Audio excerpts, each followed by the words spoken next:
إن الحمد لله نحمده ونستعينه ونستغفره ونستهديه ونعوذ بالله من شرور أنفسنا ومن سيئات أعمالنا من يهده الله فلا مضل له ومن يضلل فلا هادي له أشهد أن لا إله إلا الله وحده لا شريك له وأشهد أن محمدا عبده ورسوله وأمينه على وحيه وصفيه وخليله أرسله رحمة للعالمين بشيرا ونذيرا وداعيا إلى الله بإذنه وسراجا منيرا اللهم صل وسلم وبارك على نبينا محمد صلى الله عليه وسلم وعلى آله وصحبه ومن تبعه بإحسان إلى يوم الدين فيا عباد الله أوصيكم وإياي نفسي بتقوى الله وطاعته فقد فاز المتقون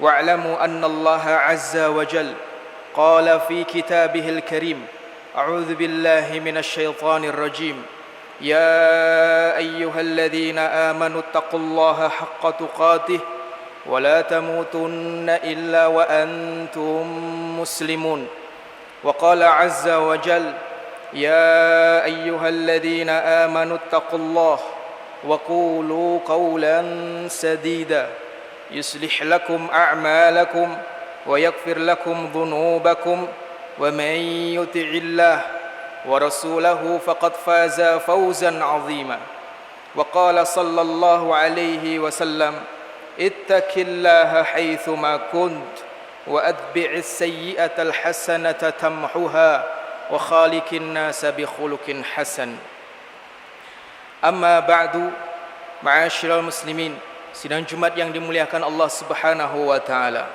Puji syukur alhamdulillahi rabbil alamin. Kita panjatkan kehadirat Allah yang telah memberikan kepada kita kenikmatan-kenikmatan yang banyak yang tidak mungkin kita menghitungnya satu persatu. Makanya Allah Subhanahu wa taala memerintahkan kepada kita untuk mensyukuri itu semuanya, karena wa in ta'uddu ni'matallahi la tuhsuha. Jika kamu menghitung nikmat Allah Subhanahu wa taala, maka tentu engkau tidak akan bisa menghitungnya. Dan di antara nikmat terbesar yang Allah Subhanahu wa taala berikan kepada kita adalah nikmat iman dan Islam, yang dengan dua nikmat ini akan menjadikan apapun yang kita dapat di dalam kehidupan dunia ini menjadi baik. Ketika kita kaya, maka itu akan baik bagi kita. Ketika miskin, itu pun juga baik bagi kita. Ketika kita sehat, maka itu baik bagi kita. Ketika sakit, itu juga baik bagi kita. Ketika hidup, baik bagi kita. Dan ketika Allah Subhanahu wa taala mencabut nyawa kita pun itu juga baik bagi kita. Orang beriman, orang yang mendapatkan nikmat iman, ketika Allah Subhanahu wa taala berikan kekayaan, maka itu baik baginya karena kekayaannya akan dia gunakan untuk meninggikan kalimat Allah Subhanahu wa taala di muka bumi. Dan ketika miskin, maka itu pun juga baik baginya karena hisabnya nanti di akhirat tidak banyak.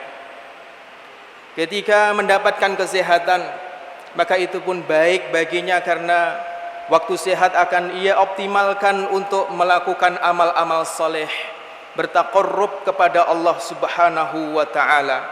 Dan ketika sakit, maka sakit pun baik bagi orang beriman karena dengan begitu Allah Subhanahu wa taala mengampuni dosa-dosanya, penggugur untuk dosa-dosanya. Dan ketika hidup, maka orang beriman akan menggunakannya untuk mengumpulkan bekal-bekal ketakwaan sebelum bertemu dengan Allah. Dan ketika mati, mati pun juga baik bagi orang beriman karena Allah Subhanahu wa taala akan memasukkannya ke dalam surga bersama dengan para nabi, para siddiqin, para syuhada dan para salihin. Ma'asyiral muslimin, sidang Jumat yang dimuliakan Allah Subhanahu wa taala.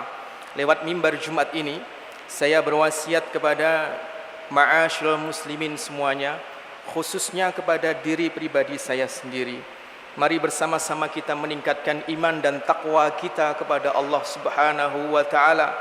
Karena sesungguhnya selama ada iman dan takwa di dalam diri kita, maka hidup kita akan dekat dengan pertolongan-pertolongan Allah Subhanahu wa taala, akan dekat dengan perlindungan Allah Subhanahu wa taala.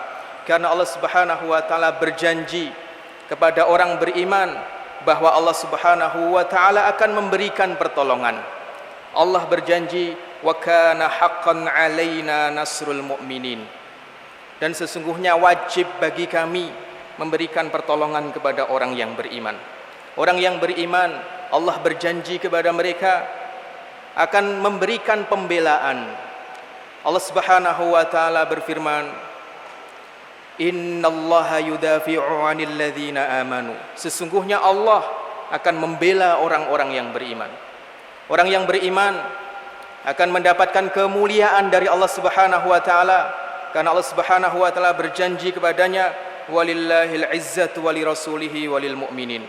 Sesungguhnya kemuliaan itu milik Allah, milik Rasulnya, dan juga milik orang beriman. Orang beriman akan Allah Subhanahu wa taala berikan kepadanya rizqu at-thayyib, rizki yang baik.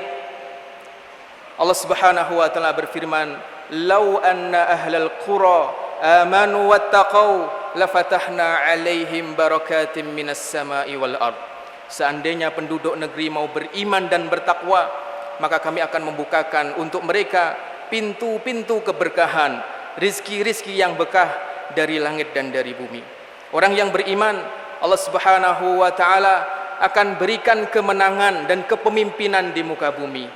Allah berjanji, wa'adallahu alladhina amanu minkum wa 'amilus shalihat la yastakhlifannahum fil ard kama istakhlafal ladzina min qablihim.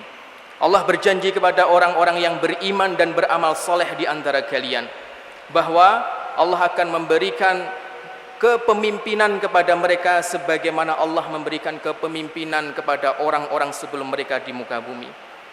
Dan orang-orang yang beriman, Allah Subhanahu wa taala akan berikan hayatan thayyibah, kehidupan yang baik dalam keadaan apapun dia baik, karena Allah Subhanahu wa taala berjanji, man amila salihan min dzakarin aw unsa wa huwa mu'minun falanuhyiyannahu hayatan thayyibah. Barang siapa yang beramal soleh dari laki-laki ataupun perempuan dan dia beriman, maka kami akan memberikan kepadanya kehidupan yang baik. Ma'asyiral muslimin, sidang Jumat yang dimuliakan Allah Subhanahu wa taala, semua itu adalah janji-janji Allah yang diberikan kepada orang yang beriman di dunia. Dan Allah Subhanahu wa taala tidak pernah mengingkari janjinya.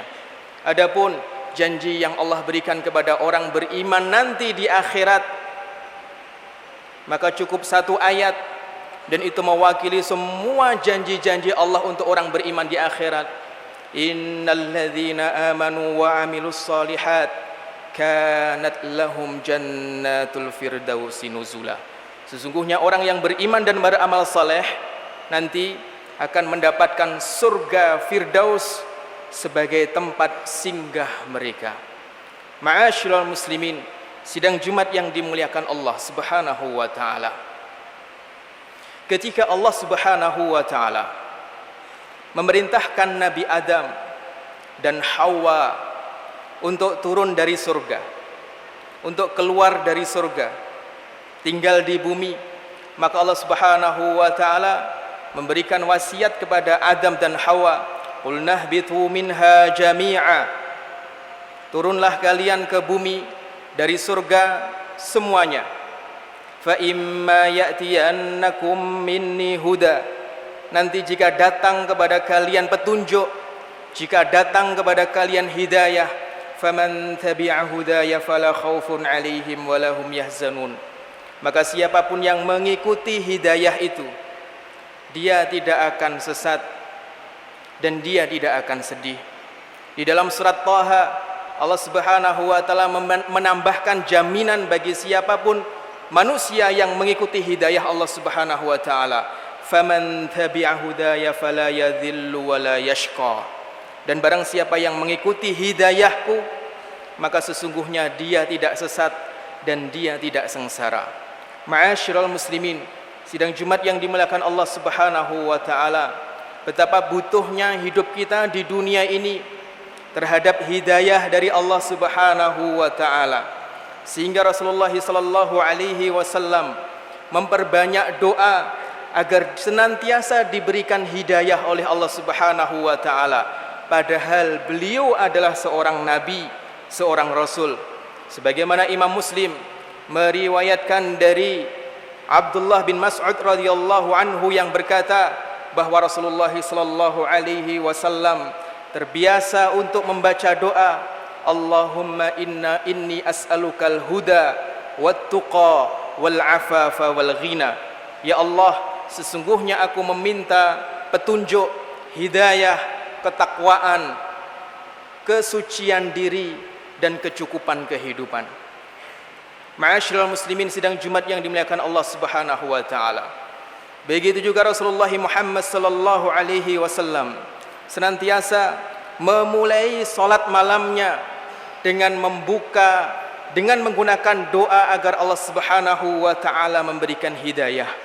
Sebagaimana dalam hadis yang diriwayatkan oleh Imam Muslim dalam sahihnya dari Salamah bin Abdurrahman bin Auf radhiyallahu anhu ketika bertanya kepada Aisyah radhiyallahu anha, bi ayyi syai'in kana an-nabiy sallallahu alaihi wasallam yaftatihu salatahu idza qama minal lail. Dengan apa Rasulullah sallallahu alaihi wasallam membuka salatnya ketika beliau bangun di waktu malam? Qalat, maka Aisyah ummul mukminin radhiyallahu anha menjawab, kana nabiyyu sallallahu alaihi wasallam yaftatihu salatahu, beliau sallallahu alaihi wasallam senantiasa membuka salatnya dengan membaca doa, Allahumma rabba Jibril wa Mikail wa Israfil fatiras samawati wal ard alimal ghaibi wasyahadah. Ya Allah, Tuhannya Jibril, Tuhannya Mikail, Tuhannya Israfil yang mengatur langit dan bumi, yang mengetahui yang nampak dan yang gaib. Anta tahkumu baina ibadika fi makanu fihi yakhtalifun. Engkau menegakkan hukum di tengah hambamu ketika mereka berselisih. Ihdini lima ikhtulifa fihi minal haqq innaka anta tahdi man tasha'u ila siratim mustaqim. Tunjukkan aku untuk mengetahui kebenaran yang orang-orang memperselisihkan kebenaran itu, karena sesungguhnya engkau memberikan petunjuk siapapun yang engkau kehendaki menuju jalan yang lurus. Ma'asyiral muslimin, sidang Jumat yang dimuliakan Allah Subhanahu wa taala. Saking pentingnya hidayah, Rasulullah sallallahu alaihi wasallam banyak meminta itu kepada Allah dan tidak berlebihan ketika kemudian Allah Subhanahu wa taala menetapkan surat yang di dalamnya ada doa permintaan ibadah untuk dibaca oleh setiap muslim dalam sehari minimal 17 kali, yaitu dalam surat Al-Fatihah ketika di dalamnya ada anjuran, ada doa, ihdinas siratal mustaqim siratal ladzina an'amta alaihim ghairil maghdubi alaihim waladdallin. Syekhul Islam Ibnu Taimiyah di dalam kitabnya Majmu' Fatawa menyampaikan, inna anfa'ad du'a wa a'zamuhu wa ahkamuhu du'aul Fatihah. Sesungguhnya doa yang paling banyak manfaatnya, yang paling agung kegunaannya adalah doa yang ada di dalam surat Al-Fatihah, ihdinas siratal mustaqim. Karena sesungguhnya siapapun orang yang Allah berikan petunjuk ke jalan yang lurus, siapapun orang yang Allah berikan hidayah, a'anahu ala ta'atihi wa tarki ma'siyatihi, akan dibantu oleh Allah untuk taat kepadanya dan untuk meninggalkan kemaksiatan-kemaksiatan kepadanya. Fala yadhurruhu syarrun la fid dunya wala fil akhirah. Sehingga setelah orang itu mendapatkan hidayah, tidak ada lagi bahaya yang bisa mencelakainya baik dalam kehidupan dunia ataupun akhirat. Ma'asyiral muslimin, sidang Jumat yang dimuliakan Allah Subhanahu wa taala. Sehingga ini seharusnya menjadi perhatian kita bagi orang beriman untuk memperbanyak meminta hidayah dari Allah Subhanahu wa taala. Ketika kita membuka Al-Qur'an, maka surat yang pertama kali dalam Al-Qur'an adalah surat Al-Fatihah. Di dalam Al-Fatihah ada doa ihdinas siratal mustaqim. Kita diajari doa pertama kali dalam Quran untuk meminta hidayah, bukan meminta harta, bukan meminta jabatan, bukan meminta jodoh, bukan meminta kedudukan. Karena sesungguhnya orang yang dapat harta tapi tidak mendapatkan hidayah, maka harta itu akan menjadi fasilitas syahwat duniawinya, sehingga menjadikannya seperti binatang yang kehidupannya hanya makan, minum, senang-senang, mengikuti syahwatnya. Ulaika kal an'ami bal hum adhal, sehingga mereka seperti binatang ternak, bahkan lebih sesat daripada binatang ternak. Allah Subhanahu wa taala tidak meminta kita untuk meminta jodoh lebih dulu sebelum meminta hidayah, karena orang yang mendapatkan jodoh tapi tidak mendapatkan hidayah hanya akan meregenerasi kekufuran dan kefasikan kepada anak-anak mereka. Allah Subhanahu wa taala menyuruh kita untuk meminta hidayah, bukan meminta kedudukan, karena sesungguhnya jabatan, orang yang dapat jabatan tapi tidak mendapatkan hidayah dari Allah, maka sesungguhnya jabatan itu akan menjadikannya semakin rendah di hadapan Allah Subhanahu wa taala, tidak semakin tinggi di hadapan Allah Subhanahu wa taala. Oleh sebab itu, ma'asyiral muslimin, sidang Jumat yang dimuliakan Allah Subhanahu wa taala, ihdinas siratal mustaqim. Betapa butuhnya hidup kita di alam dunia ini terhadap hidayah Allah Subhanahu wa taala. Bahkan nanti di akhirat kita tidak bisa masuk surga kalau kita tidak mendapatkan hidayah dari Allah Subhanahu wa taala. Sebagaimana kalimat doa pertama kali yang dibaca oleh orang-orang yang bertakwa ketika memasuki surganya Allah Subhanahu wa taala. Apa? Wa qalul hamdulillahilladzi hadana li hadza wa ma kunna linahtadiya laula an hadanallah. Segala puji milik Allah yang memberikan hidayah kepada kita sehingga kita bisa sampai pada kenikmatan surga ini. Dan sesungguhnya kita tidak mendapatkan hidayah kalau Allah Subhanahu wa taala tidak memberikannya kepada kita.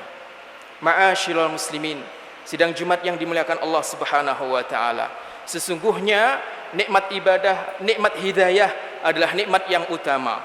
Para ahli ilmu mengatakan orang yang mendapatkan nikmat hidayah seperti mendapatkan angka 1, dan orang yang mendapatkan nikmat-nikmat setelah hidayah itu seperti 0 setelah angka 1. Orang ketika mendapatkan hidayah dia dapat angka 1. Setelah dapat hidayah dia sehat, maka seperti 0 setelah angka 1, 10. Begitu dia sehat, kemudian dia mendapatkan rizki, maka seperti 0 setelah angka 10, 100. Begitu dia sehat mendapatkan rezeki, memiliki keturunan yang saleh dan salihah, maka seperti 0 setelah angka 100, yaitu 1000. Ketika mendapatkan rezeki, badannya sehat, memiliki keturunan yang saleh dan salihah, kemudian memiliki hubungan yang baik dengan saudara-saudaranya, maka seperti 0 setelah 1000. Dapat nikmat apa lagi? Seperti 0 setelah 10.000. Dapat nikmat apa lagi? Seperti 0 setelah 100.000. Dan semua nikmat-nikmat itu bermakna karena ada angka 1, dan itu adalah hidayah yang Allah berikan kepada kita. Begitu orang mendapatkan nikmat yang banyak tapi tidak mendapatkan hidayah, maka seperti orang yang mendapatkan 0 yang banyak tapi dihilangkan angka 1 di awalnya. Sebagaimana Allah Subhanahu wa taala berfirman dalam surat An-Nur ayat 39, walladzina kafaru a'maluhum kasarabin biqi'atin yahsabuhu adh-dhama'anu ma'a hatta idza ja'ahu lam yajidhu syai'a. Perumpamaan orang yang kafir, yang tidak beriman, tidak mendapatkan nikmat hidayah, a'maluhum, karya-karya mereka, amal baik mereka, nikmat-nikmat yang Allah berikan kepada mereka, kasarabin, seperti fata morgana.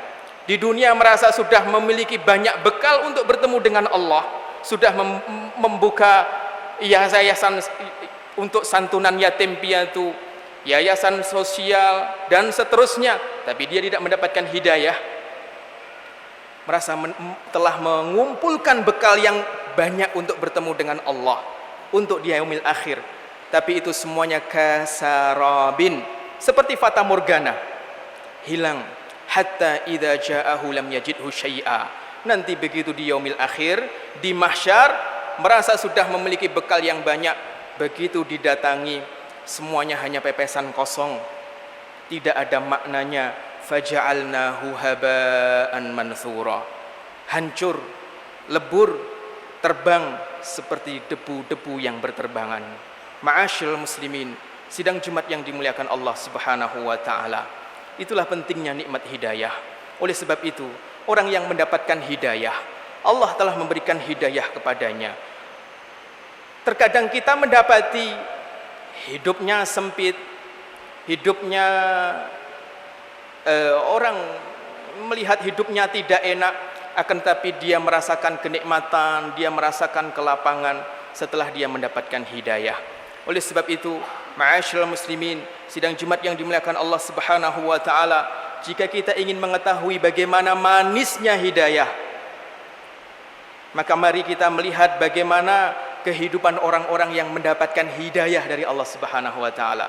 Di dalam surat An-Nisa ayat 69, Allah Subhanahu wa taala berfirman, "Wa may yuti'illaha war rasul", orang yang taat pada Allah dan Rasul, "faulaika ma'al ladzina an'ama Allahu 'alaihim", maka mereka akan dikumpulkan bersama dengan orang-orang yang mendapatkan nikmat dari Allah, minan nabiyyin, para nabi, wasiddiqin, para siddiqin, wasyuhada, para syuhada, wassalihin, dan juga akan dikumpulkan bersama dengan orang-orang saleh. Dan kita mengetahui Rasulullah Muhammad sallallahu alaihi wasallam bersabda, "Asyaddun nasi bala'an al-anbiya, thummal amthal fal amthal", manusia yang paling berat ujiannya adalah para nabi, setelah itu orang yang keimanannya di bawahnya, setelah itu orang yang keimanannya di bawahnya. Akan tetapi ujian mereka berat, ujian mereka paling berat, akan tetapi mereka merasakan kenikmatan dalam ujian yang berat yang Allah berikan kepada mereka. Kenapa? Karena Allah Subhanahu wa taala memberikan hidayah kepada mereka. Orang yang mendapatkan hidayah bisa merasakan kenikmatan dan kemanisan hidup karena Allah Subhanahu wa taala telah melapangkan hatinya. Sebagaimana Allah berfirman dalam surat Al-An'am ayat 125, "Wa may yuridillah ay yahdiyahu yashrah sadrahu lil Islam", orang yang akan Allah berikan hidayah kepadanya, maka Allah akan lapangkan dadanya untuk menerima Islam. Orang yang mendapatkan hidayah, dadanya lapang. Begitu dadanya lapang, maka sebanyak apapun permasalahan yang Allah berikan dalam hidup ini akan terlihat kecil karena ruang dadanya yang besar. Sebagaimana kita mengetahui, kalau kita memiliki rumah, di dalam rumah ada toilet, kemudian di dalam toilet ada tikus sebesar 2 kepal tangan kita, maka kita akan melihat bahwa itu adalah tikus yang besar. Kenapa? Karena tikus sebesar itu adanya di toilet yang kecil. Akan tetapi ketika kita membawa tikus itu dan kita taruh di tengah-tengah bandara yang luas, maka sebesar apapun tikus itu, di tengah luasnya bandara akan terlihat kecil. Masalahnya, tikus yang ada di toilet dengan tikus yang ada di bandara sama, besarnya sama, tapi di sini terlihat besar karena ruangannya kecil, di sana terlihat kecil karena ruangannya yang luas. Begitu juga dengan dada kita. Ketika mendapatkan hidayah maka akan menjadi lapang. Begitu lapang, sebesar apapun permasalahan yang kita hadapi dalam hidup ini akan terlihat kecil. Lain halnya ketika dada kita sempit. Sekecil apapun permasalahan mampir dalam hidup kita, maka akan terlihat berat. Oleh sebab itu, Nabi Musa alaihissalam ketika Allah Subhanahu wa taala angkat menjadi rasul di Gunung Sinai, maka yang pertama kali diminta oleh Nabi Musa alaihissalam bukan tentara yang banyak, bukan persenjataan yang lengkap, tapi yang diminta oleh Nabi Musa alaihissalam pertama kali sebelum yang lain, Rabbi shrahli sadri wa yassirli amri. Nabi Musa minta hidayah, karena dengan hidayah itu dadanya akan lapang. Kalau dadanya lapang, maka urusannya akan menjadi mudah.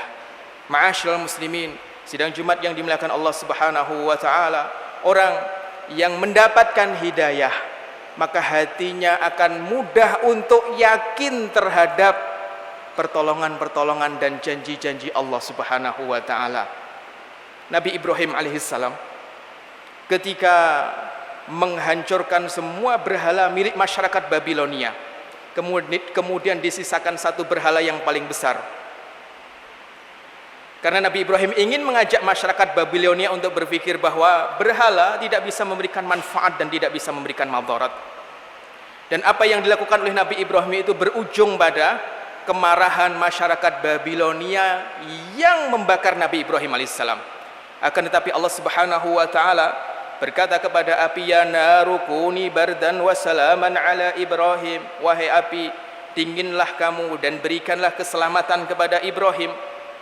Setelah itu Nabi Ibrahim alaihissalam selamat dari pembakaran tersebut. Lalu Nabi Ibrahim alaihissalam berkata, inni dzahibun ila rabbi sayahdin, sesungguhnya aku akan pergi menuju Tuhanku dan Tuhanku akan memberikan hidayah kepadaku. Lihat, ma'asyiral muslimin, sidang Jumat yang dimuliakan Allah Subhanahu wa taala, kondisi Nabi Ibrahim pada saat itu dikucilkan oleh semua masyarakat Babilonia, kecuali satu, istrinya Sarah, yang kedua keponakannya yaitu Nabi Lut alaihissalam menurut sebagian ahli tafsir. Masyaallah muslimin sidang Jumat yang dimuliakan Allah Subhanahu wa taala, masalah yang dihadapi Nabi Ibrahim ketika itu dikucilkan oleh semua warga. Akan tetapi Nabi Ibrahim alaihissalam dengan mudah meyakini apa yang Allah berikan dan janjikan, sehingga berkata kepada kaumnya, ya kaum, wahai kaumku, inni dzahibun ila rabbi sayahdin, aku akan berjalan menuju Tuhanku dan Tuhanku akan memberikan hidayah kepadaku. Tidak hanya Nabi Ibrahim alaihissalam yang mendapatkan hidayah sehingga bisa meyakini janji Allah, tapi juga Nabi Musa alaihissalam ketika Allah Subhanahu wa taala mengkondisikan Nabi Musa dalam kondisi yang sulit. Di depan sudah ada lautan, di belakang sudah ada 600.000 tentara Fir'aun. Maka kaumnya Nabi Musa berjalan ke kanan, kaumnya mengatakan inna lamudrakun. Nabi Musa berjalan ke kiri, kaumnya mengatakan inna lamudrakun, kita pasti bisa disusul, kita pasti bisa disusul. Akan tetapi Nabi Musa alaihissalam berkata kepada kaumnya, kalla inna ma'iya rabbi sayahdin, sekali-kali tidak, bersamaku ada Tuhanku dan Tuhanku akan memberikan hidayah kepadaku. Apa yang menyebabkan Nabi Musa begitu yakin padahal di depan sudah ada lautan dan di belakang sudah ada tentara Fir'aun? Hidayah yang ketika Allah turunkan ke dalam hati Nabi Musa membuat hati Nabi Musa, dada Nabi Musa menjadi lapang. Ma'asyiral muslimin, sidang Jumat yang dimuliakan Allah Subhanahu wa taala, dan masih banyak sekali kenikmatan-kenikmatan orang yang hidupnya dekat dengan hidayah Allah Subhanahu wa taala. Ada Abdullah bin Mas'ud radhiyallahu anhu. Siapa Abdullah bin Mas'ud sebelum mendapatkan hidayah? Siapa Abdullah bin Mas'ud setelah mendapatkan hidayah? Sebelum mendapatkan hidayah, Abdullah bin Mas'ud hanyalah penggembala domba. Kebahagiaannya apa? Kebahagiaannya kalau bisa memberikan pakan rumput yang segar yang banyak kepada domba-domba milik majikannya. Kebahagiaannya hanya itu. Setelah mendapatkan hidayah, maka jadilah Abdullah bin Mas'ud yang Rasulullah SAW bersabda, ambillah Quran dari 4 sahabatku, di antaranya adalah Abdullah bin Mas'ud radhiyallahu an.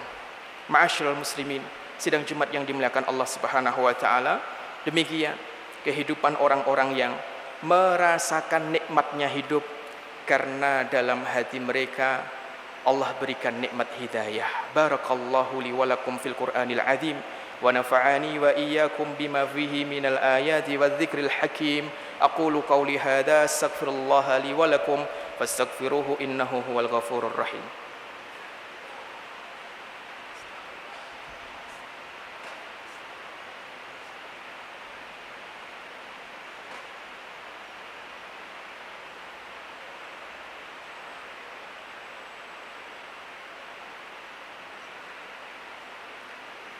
Alhamdulillahi Rabbil Alamin. Wabihi nasta'inu ala umuri dunya waddin. Assalatu wassalamu ala ashrafil anbiya'i wal mursalin wa ala alihi wa sahbihi wa man tabi'ahu bi ihsanin ila yaumiddin. Faya ibadallah, usikum wa iyaya nafsi bitaqwallahi wa ta'atihi faqad fazal muttaqun. Wa'lamu anna Allah azza wa jal amarakum bi amrin bada'a bihi bi nafsihi wa thanna bi malaikatin musabbihatin bi qudzihi وثلث بكم أيها المؤمنون إن الله وملائكته يصلون على النبي يا أيها الذين آمنوا صلوا عليه وسلموا تسليما أما بعد معاشر المسلمين, sidang Jumat yang dimuliakan Allah Subhanahu wa taala, hidayah yang merubah kehidupan manusia dari gelapnya kejahiliahan menuju cahaya kenikmatan Islam. Umar bin Khattab radhiyallahu anhu sebelum mendapatkan hidayah, hidupnya habis untuk minum minuman khamar. Tiap malam kepuasannya adalah ketika bisa meneguk seloki demi seloki khamar. Sehingga suatu malam ketika Umar bin Khattab tidak memiliki khamar di rumah, krak khamrnya sudah habis, maka yang dilakukan oleh Umar adalah duduk di samping Ka'bah, karena di sana ada teman-temannya yang setiap malam menghabiskan malamnya untuk minum khamar. Tapi lihatlah ketika hidayah Allah berikan kepada Umar bin Khattab dengan doa Rasulullah Muhammad sallallahu alaihi wasallam, Allahumma a'izzal islami bi ahabbi hadaini rajulaini ilaik. Ya Allah, muliakanlah Islam ini dengan salah satu dari dua orang yang paling engkau cintai, Amr bin Hisham yaitu Abu Jahal atau Umar bin Khattab. Lalu hidayah menyapa Umar bin Khattab radhiyallahu anhu. Tahun 6 Hijriah Umar bin Khattab, tahun 6 kenabian Umar bin Khattab masuk Islam. Artinya Umar belajar Islam dengan Nabi hanya sekitar 17 atau 18 tahun. Tapi lihatlah, tidaklah Rasulullah SAW meninggal kecuali Rasulullah SAW berkata kepada Umar, "Lau kana ba'di nabiyyun lakana Umar." Kalau ada nabi setelahku, maka orang itu adalah Umar bin Khattab radhiyallahu anhu. Yajri ala lisanihi wa qalbihil haqq, mengalir dari lisan dan hatinya kebenaran. Hamzah bin Abdul Muttalib, pamannya Rasulullah, usianya 3 tahun lebih tua dari Rasulullah Muhammad sallallahu alaihi wasallam, masuk Islam 3 hari setelah Islamnya Umar bin Khattab radhiyallahu anhu, tahun 6 kenabian, meninggal tahun 3 Hijriah. Artinya Hamzah bin Abdul Muttalib interaksi dengan Nabi hanya sekitar 10 tahun. Lihatlah Hamzah sebelum mendapatkan hidayah, kesehariannya, kepuasannya adalah ketika berburu. Kepuasannya adalah ketika anak-anak panah yang ia lesatkan mengenai binatang-binatang buruannya. Tapi setelah mendapatkan hidayah, tidaklah Hamzah meninggal dunia kecuali Rasulullah SAW bersabda, yang dalam sabdanya itu Rasulullah menyebut Hamzah sebagai singa Allah. Ma'asyiral muslimin, sidang Jumat yang dimuliakan Allah Subhanahu wa taala, hidayah ketika masuk ke dalam hati kita selalu meninggikan kita, memuliakan kita, sehingga kita bisa menikmati semua yang kita dapati dalam kehidupan dunia ini. Mari bersama-sama kita memohon kepada Allah, semoga Allah Subhanahu wa taala memberikan hidayah kepada kita, sehingga kita mudah untuk bersyukur ketika mendapatkan kenikmatan, mudah untuk bersabar ketika mendapatkan ujian. Dan mari bersama-sama kita juga mendoakan saudara-saudara kita yang pekan kemarin mendapatkan musibah di Banten, tsunami, letusan anak Gunung Krakatau. Semoga Allah Subhanahu wa taala meninggikan derajat mereka baik di dunia ataupun di akhirat, memberikan kesabaran kepada mereka. Allahumma salli ala Muhammad wa ala ali Muhammad wa sallim radhiyallahu tabaraka wa ta'ala an kulli sahabati Rasulillah ajma'in walhamdulillahi rabbil alamin. Allahumma ighfir lil muslimina wal muslimat wal mu'minina wal mu'minat al ahya'i minhum wal amwat innaka sami'un qaribun mujibu da'awat wa ya qadhiyal hajat. Allahumma ansur man nassara ad-din wa khudhul man khadala al muslimin. Rabbana zalamna anfusana wa illam taghfir lana wa tarhamna lanakunanna minal khasirin. La ilaha illa anta subhanaka inna kunna minadh zalimin.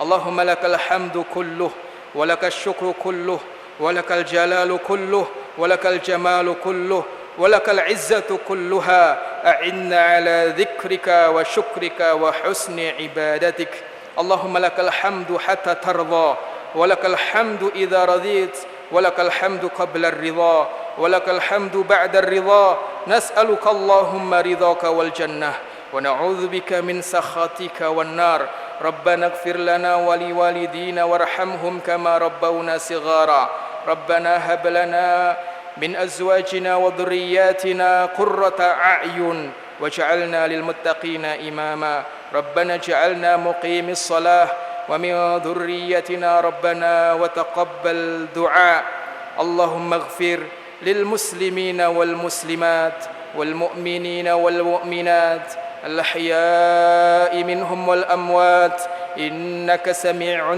قريب مجيب دعوات ويا قاضي الحاجات ربنا آتنا في الدنيا حسنة وفي الآخرة حسنة وقنا عذاب النار والحمد لله رب العالمين أقيموا الصلاة